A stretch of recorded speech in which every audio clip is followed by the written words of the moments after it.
మాడ వీధులది కొట్టినాం, రీసెంట్గా ఓపెన్ చేసినాం, అది కూడా వర్క్ స్టార్ట్ అయింది. నయం నగర్ది కొట్టినాం, అది ప్రారంభించినాం, దగ్గరికి తీసుకొస్తున్నాం. దాన్ని కూడా 3 నెలల లోపల దాన్ని ఆ బ్రిడ్జ్ కూడా కంప్లీట్ చేసి వర్షాకాలం లోపల మునుగకుండా చేసే ప్రయత్నం చేస్తున్నాం. కాళోజీ నారాయణరావు గారిది ఫండ్ శాంక్షన్ చేసి 2 నెలల్లో హ్యాండ్ ఓవర్ చేయమని చెప్పినాం. 2 నెలల వర్క్ ఎంత స్పీడ్ అవుతుందో మీరే చూడండి. అది 2 ఎలక్షన్లు అయిపోయే లోపల అది వచ్చేస్తుంది. అది కూడా బ్రిడ్జ్ది కానివ్వండి, రోడ్డు కానివ్వండి, NH నేషనల్ హైవే వర్క్లో కూడా అసలు వీళ్ళకు నేషనల్ హైవే గురించి వర్క్ పైసలు తీసుకురావాలి జిల్లాకు అనేది కూడా తెలియని నాయకులు ఇక్కడ గత బీఆర్ఎస్ ప్రభుత్వంలో ఎమ్మెల్యేలు ఎంపీ మంత్రులుగా ఎదిగారు. వీళ్ళు సెంట్రల్కి వెళ్ళి ఫండ్స్ ఏమేమి తెచ్చుకోవచ్చు అనేది కూడా నాలెడ్జ్ లేదు. ఇచ్చిన ఫండ్ ఖర్చు పెట్టి చేత కానీ దద్దమ్మలు వీళ్ళు ఇలా మాట్లాడుతుంటే బాధ అనిపిస్తున్నది.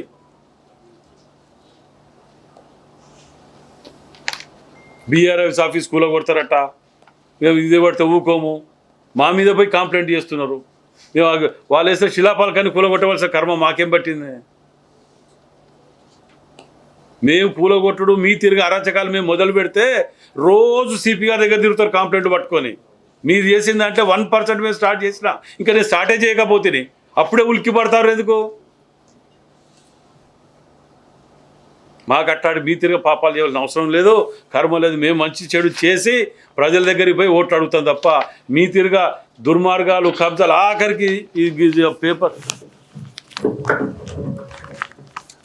పాపం పెద్ద మనిషి వచ్చిండు ఒక అతను, నాది కాని భూమి నాకొద్దు వెనక్కి తీసుకొని నేను కాపాడండి అని.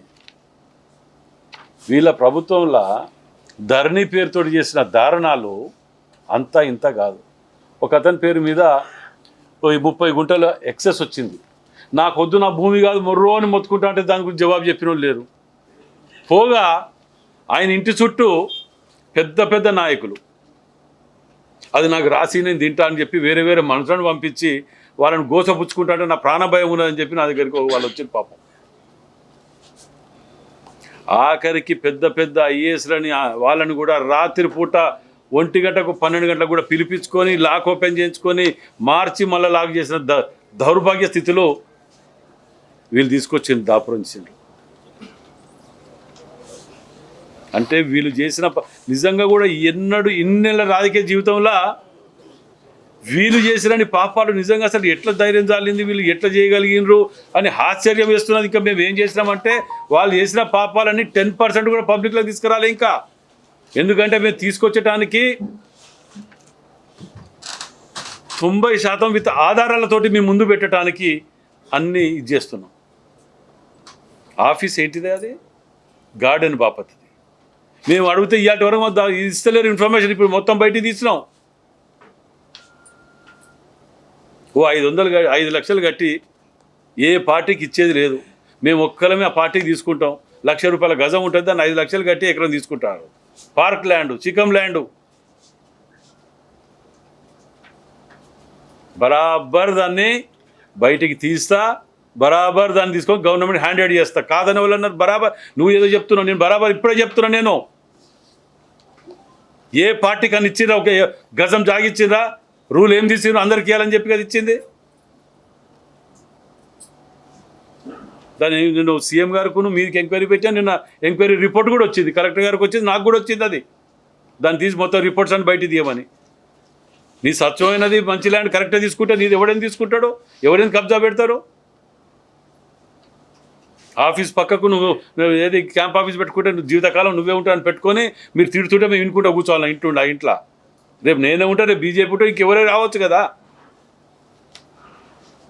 చేసే పాపాలన్నీ చేసి ఆఖరికి నయీం కేసులో కూడా ఇక్కడ లోకల్ కుటుంబ సభ్యులకు, పార్టీ బీఆర్ఎస్ నాయకులకు, ఎమ్మెల్యేలకు భయంకరమైన సంబంధాలు ఉన్నాయి. అన్నీ బయటకు వస్తాయి. 4 రోజులు అయితే అన్నీ వస్తాయి. మీ ముందు ఏదో గాడపల బాణం వేసే మాటలు కాదు, విత్ ఎవిడెన్సెస్ తోటి ముందుకు వస్తున్నాం, రాబోతున్నాం. మేము చేసే అభివృద్ధి చేసుకుంటూ మీరు చేసిన ప్రతి పాపాన్ని బయటికి తీస్తున్నాం. అదే ఇలా పార్టీలు మారుతారు, రాజీనామా చేయాలంటారు. ప్రతిపక్షం లేకుండా చేసి అన్ని ఖాళీ చేసి తీసుకుపోయి కప్పుకున్నప్పుడు ఏ రాజీనామా చేసిండ్రు ఈ నాయకులు?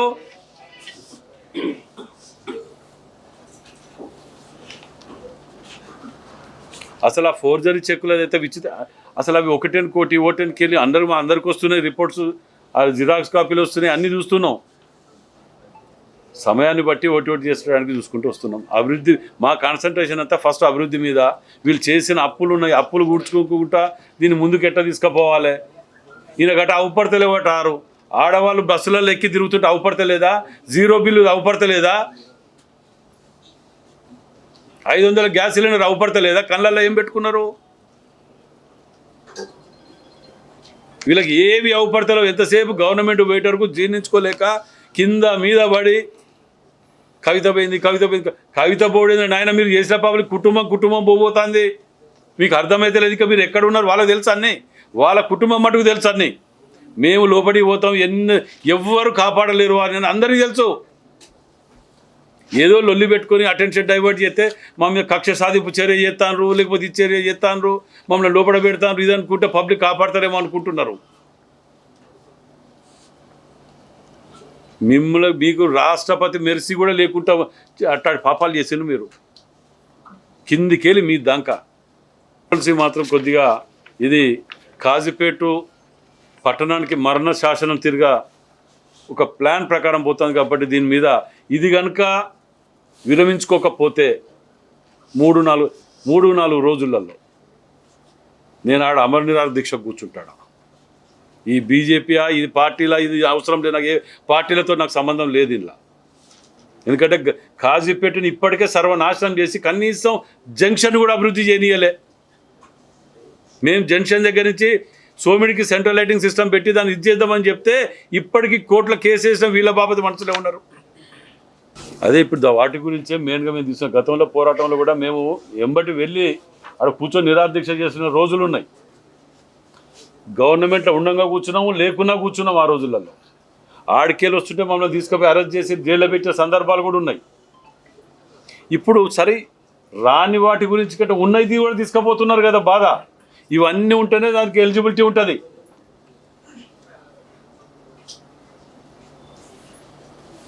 అవన్నీ వదిలిపెట్టేసి ఉన్నాయని తల్లి దీని ఒక ప్లాన్ ప్రకారం పోతుంది. దీని వెనుక కుట్రదారుడు ఒక అతను ఉన్నాడు. ఆయన ఎంప్లాయీనే. ఆయనతో మాట్లాడితే లేదు, అట్లాంటిది లేదంటే మేము ఉత్త ట్రయల్ రన్ ఏంటిది. యూనియన్లు ఉన్నాయి, వాళ్ళ అభిప్రాయం తీసుకోకుండా వాళ్ళతో చర్చించకుండా ఓన్లీ డ్రైవర్స్కి ఇన్ఫామ్ చేసి 3 ట్రైన్లు తరలించిన వాడికి. దాంతోపాటు ఏమవుతుందంటే ఎంప్లాయ్మెంట్ ఇక్కడ నాకు ఎంప్లాయ్మెంట్ అడిగిపోతుంది. ఆ కుటుంబాల మీద 4 కిరాణా షాపులు పట్టుకెత్తి ఇంకేదో దీంతో లింక్డ్ ఉంటుంది కదా మొత్తం కూడా. ఇప్పటికే కాలేజ్ స్కూల్ అన్నీ వెళ్ళిపోయినాయి. దానికి దివాళీ తీసినట్టు తయారు చేసి కాజీపేట జంక్షన్. పివి రంగారావు గారు అప్పుడున్నప్పుడు ఎట్లుండే ఇప్పుడు ఎట్లుండే అనే దాని గురించి వ్యత్యాసం చూస్తే అసలు మనకు కాజీపేట స్టేషన్ ఉన్నదా లేదా అనే దాని కడికి వచ్చేసింది. ఆఖరికి ఎక్కడ ఎండిపోయింది అనేది చూపించమని అడిగితే తిరిగిగా 7 ఎకరాలు చుట్టే తిరగబట్టే. 7 ఎకరాలు చుట్టే కదా మాకు వచ్చిన. ఇంతకుముందే చెప్పిన మా కాలంలో వర్షాకాలమే రాకపోయా కదా. మీ పాపాలు లేవు అందులో. మీరు అక్కడ నీళ్ళు వదిలిపెట్టింది ఇప్పుడు మేడిగడ్డ కానివ్వండి, ఇదన్నిటి కూడా పిల్లలు కుంగిపోయినాయి అని చెప్పి ఉన్న వాటర్ వదిలిపెట్టింది ఇదైతే అని చెప్పి మీరు కాదా. ఇప్పుడు నీళ్ళు లేవని మీరే వదిలిపెడితే ఎట్లా? ఉన్న నీళ్ళని ఎందుకు వదిలిపెట్టింది దానికి జవాబు చెప్పరా? వీళ్ళు చేసిన పాపాలు 3 నెలలు. వాళ్ళు 5 ఏళ్ళు పాలించినాక కూడా మేము 5 ఏళ్ళు అయింది, ఇంకో 5 ఏళ్ళు ఇప్పుడు ఇవ్వండి మేము చేస్తామని చెప్పి 10 ఏళ్ళు గడిపిన వాళ్ళు 3-4 నెలలకే కొంపలు మునిగినట్టు ఇచ్చేస్తే ఎట్లా? మేము గతంలో వ్యవసాయంలో ప్రతి దాంట్లో సబ్సిడీ ఇచ్చినాం. ప్రతి దాంట్లో ఆఖరికి గోన సంచుల దాంట్లో కూడా మేము సబ్సిడీ ఇచ్చుకుంటూ వచ్చిన వాళ్ళం. వీటిని ఏం చేసిందంటే ₹1,00,000 అది 25,000 ఖర్చుతో అయిపోయే విధంగా ఒకటి అకౌంట్లలో డబ్బులు వేయటం అనేది మొదలుపెట్టి వీటన్నిటిని క్యాన్సిల్ చేసి పారేసాను. అట్లనే ఎస్సీ కార్పొరేషన్, బీసీ కార్పొరేషన్, ప్రతి కార్పొరేషన్లో కూడా ప్రతి దాంట్లో మేము సబ్సిడీ ఇచ్చినాం. వాటన్నిటిని క్యాన్సిల్ చేసేసి పౌలతో ఖర్చు అయ్యేదానికి దళిత బంధు అని పెట్టిండు. దళిత బంధు వాడకి ఎందరికి ఇస్తాడు? 2-3కి ఇస్తాడు. దాంట్లో ఎస్సీ కార్పొరేషన్ అన్ని పోయినాయి కదా. అంటే వారి యొక్క తెలివిగా పథకం ప్రకారం ఇచ్చినట్టే అన్ని ఇస్తాం, ఏది ఇయ్యాం. మా వ్యత్యాసం చూడండి. మీకు ఆరోగ్యశ్రీ ఫీజు రియంబర్స్మెంట్ ప్రతి తెల్ల రేషన్ కార్డు ఉన్న వారికి రాజకీయాలకు ఖచ్చితంగా ఇచ్చినాం మేము అందరికీ. ఏ పార్టీ అన్నా కానివ్వండి. అట్లా ఇయ్యలే కదా వీళ్ళు. 2-3 వాడలో సెలెక్ట్ చేస్తారు, వాళ్ళకి ఇచ్చేయటం, చేతులు దులుపుకోవటం. మీకు ఇలా ఎట్లున్నదంటండి, ఒకటి ల్యాండ్ అనేది మాకు 120-130 ఏళ్ళ చరిత్ర ఉన్న ఇవాళకి పార్టీ ఆఫీస్కి మాకు స్థలం లేదు. ఇవాళ మాకు ఉన్నది కూడా ట్రస్ట్దే.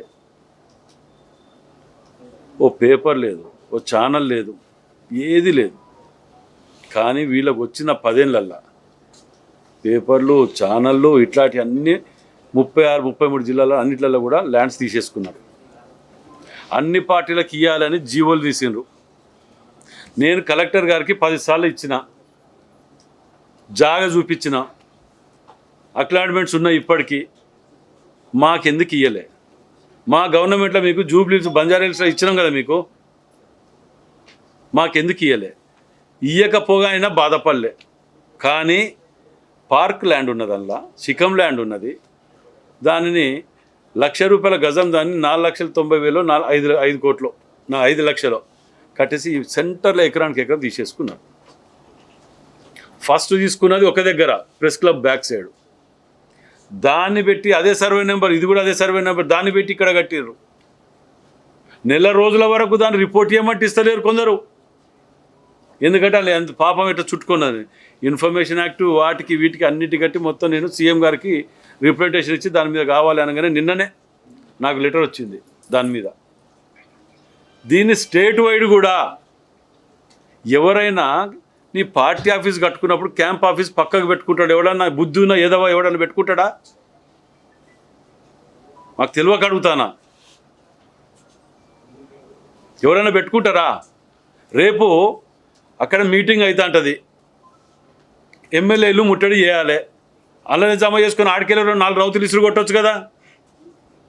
వాళ్ళు చేసిన పాపాలకు మా వాళ్ళని హింసించిన, దాడులు చేసి దౌర్జన్యాలు చేసినందుకు మా వాళ్ళే ఆఫీస్లో జాయిన్ అయినప్పుడు ఆఫీస్ కాడికి వచ్చి 4 జమరి 4 దన్నొచ్చు కదా వాళ్ళని కోపం మీద. దీనికి ఎవరు బాధ్యత వహించాలి? ఇది ల్యాండ్ ఆర్డర్ ప్రాబ్లం ఉంటుందా ఉండదు? ఎప్పటికి దాన్ని చూసుకుంటూ కూర్చోవాలి కదా. అంటే వీళ్ళకు విజన్ లేదు, గుడ్డేదు చేనులో పడ్డట్టు. ఏదో అదృష్టం బాగుండే 2 సార్లు ఎమ్మెల్యే అయింది తప్ప వీళ్ళకు విజన్ లేదు, ఆలోచన విధానం లేదు, ముందస్తు చూపు లేదు, ఏది లేదు. నేనేం చేస్తే ఎంత వస్తుంది పర్సంటేజ్ ఎంత, ఈ ఆలోచనలతోటే పోయింది తప్ప అభివృద్ధి గురించి కానీ ఆలోచన ఎన్నడూ పోలే వీళ్ళు. ఇంకా మేము ప్రెస్ మీట్ పెట్టి ఇంకేదేదో చెప్పుకుంటేదో అసలు ఉన్నదో కూడా ఉన్న 4 కూడా జెండాలు మన కండువలు జేబులో పెట్టుకొని మేము మొత్తం మా దగ్గర తిరుగుతాను. వాళ్ళే కండువ కొనుక్కొని వస్తాను. అరే ఆగండి బాబు, కొద్దిగా ఆగండి, టైం ఆగండి కూడా ఇది ఉంటాను అన్న.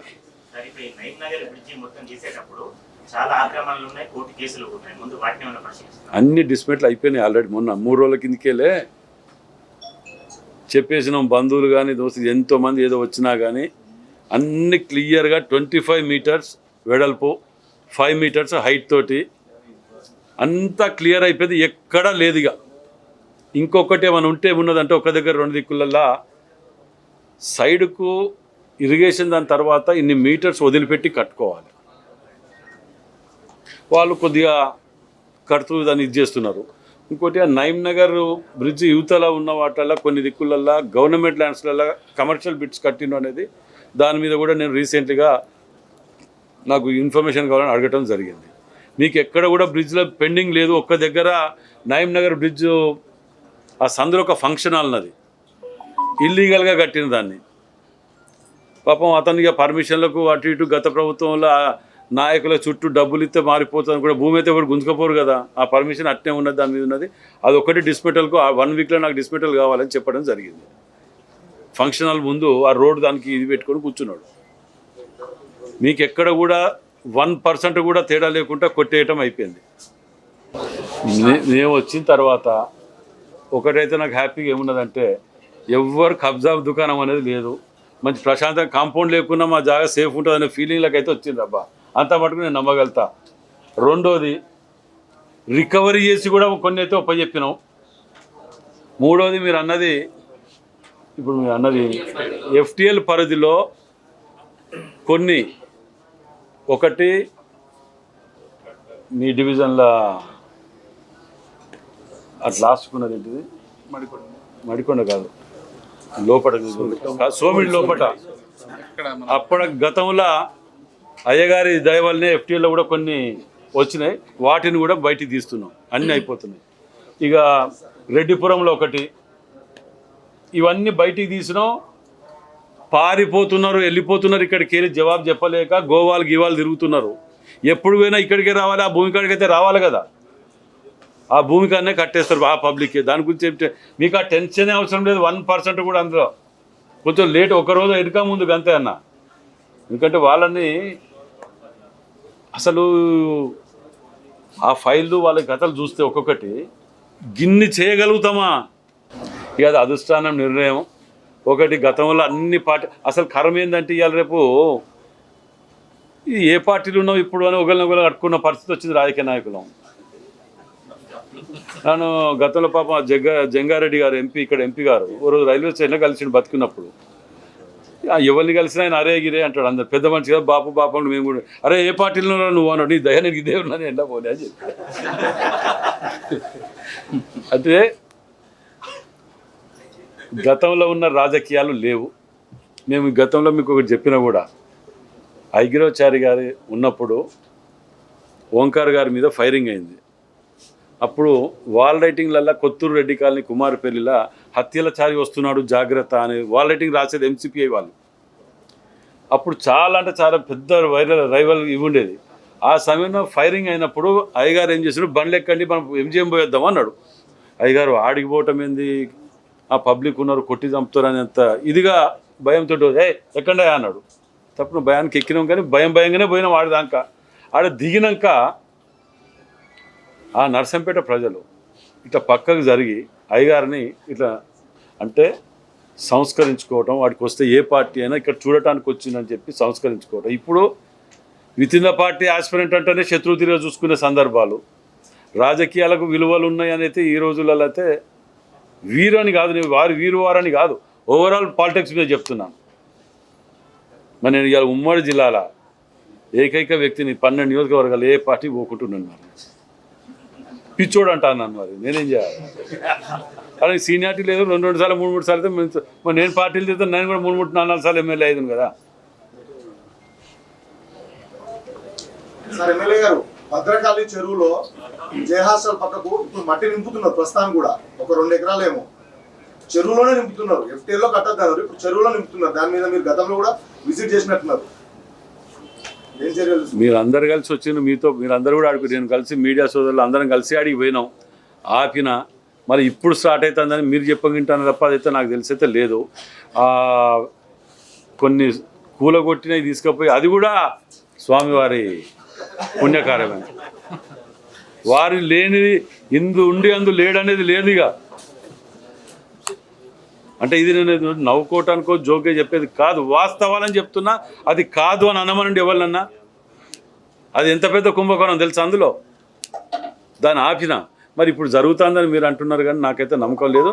ఇప్పుడే నిమిషం ఇది అయిపోయిన నెక్స్ట్ మినిట్ మీతోటి ఉండగానే మనిషిని తోలి నేను తెప్పించుకుంటాను. ఎందుకంటే వాటి మీద నాకు ప్రత్యేక దృష్టి ఉన్నది. చేస్తా లేరు నాకు తెలిసి. ఆ ఏరియా ఆ రోజు పోయి వచ్చినాం కదా మేము స్పాట్కు, మీడియా ప్రెస్ మీట్ ఆడబెట్టినా నేను. అట్లాంటివి నేను చెప్తున్నా కదన్నా, ఏది కానివ్వండి అందులో కాంప్రమైజ్ అయ్యే పరిస్థితి లేదు.